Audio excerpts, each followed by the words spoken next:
Welcome to Balaji ಮನೆ. ನಾನು ಗಾಯತ್ರಿ ವೆಂಕಟೇಶ್. ಇವತ್ತು ಜೋಳದ ಅರಳು ಮಾಡಿ ತೋರಿಸ್ತಾ ಇದ್ದೀನಿ. ಮೊದಲನೇ ಬಾರಿ ನಮ್ಮ ಚಾನಲನ್ನು ನೋಡ್ತಾ ಇದ್ದರೆ ಪ್ಲೀಸ್ ಸಬ್ಸ್ಕ್ರೈಬ್ ಆಗಿ. ಇವತ್ತು ಜೋಳದ ಅರಳು ಮಾಡೋದನ್ನ ತೋರಿಸ್ಕೊಡ್ತಾ ಇದ್ದೀನಿ. ಇದು ಜೋಳ ಅರಳು ಮಾಡೋಂಥ ಜೋಳ ನೋಡಿದ್ದು.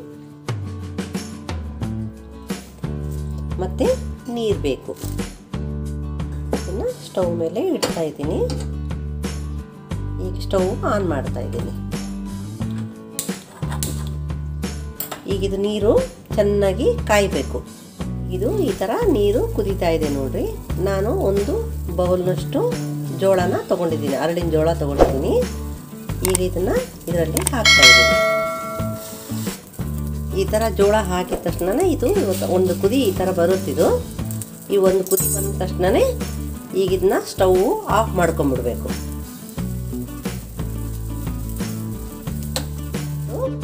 ಜರಡಿನಲ್ಲಿ ಇದನ್ನ ಹಾಕ್ಬಿಡ್ಬೇಕು.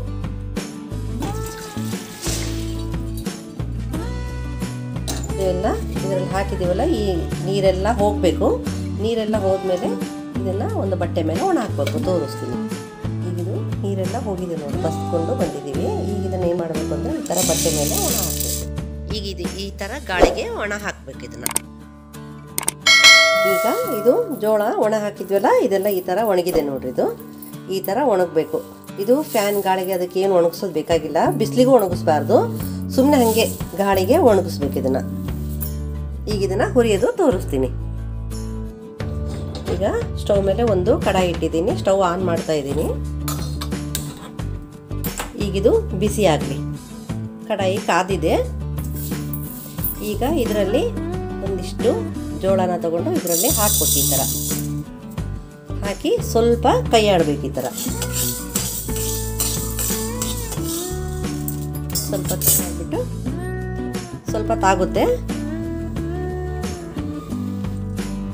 ಈಗ ಒಂದೊಂದೇ ಅರಳು ಆಗ್ತಾ ಇದೆ ನೋಡ್ರಿ. ಈಗ ನಾವು ಇದ್ರ ಮೇಲೆ ಒಂದು ಬಟ್ಟೆನ ಈ ಥರ ಹಾಕಬೇಕು. ಅಂದರೆ ಅರಳು ಮೇಲೆ ಸಿಡಿಯೋದಿಲ್ಲ. ಆವಾಗ ಈ ಥರ ಮೇಲೆ ಈ ಥರ ಮಾಡ್ತಾ ಇರ್ಬೇಕು ನೋಡಿ. ಇದನ್ನು ಸೌಂಡು ಕೇಳಿಸ್ತಾ ಇದೆ ನೋಡಿದು. ಮೆಲ್ಲಕ್ಕೆ ಈ ಥರ ಅಂತ ಇದ್ದರೆ ಅರಳು ಚೆನ್ನಾಗಿ ಆಗುತ್ತೆ. ಗ್ಯಾಸ್ಗೆ ನೋಡಿದು ಎಷ್ಟು ಚೆನ್ನಾಗಿ ಬರ್ತಾ ಇದೆ ನೋಡಿ. ಸ್ವಲ್ಪ ಬಟ್ಟೆ ಅಗಲ ಹಾಕಬೇಕು. ಈಗ ಇದು ಆಗಿದೆ ನೋಡಿ. ಎಲ್ಲ ಜೋಳದ್ದು ಅರಳು ಆಗಿದೆ ನೋಡ್ರಿ ಇದು. ಈಗ ಇದನ್ನು ಒಂದು ಬೌಲಿಗೆ ತೆಗಿತೀನಿ. ಈಗಿದು ಈ ಬೌಲಿಗೆ ತೆಗಿತಾ ಇದ್ದೀನಿ ನೋಡಿ. ಎಷ್ಟು ಚೆನ್ನಾಗಿ ಬಂದಿದೆ ನೋಡ್ರಿ ಇದು ಜೋಳದ್ದು ಅರಳಿದು.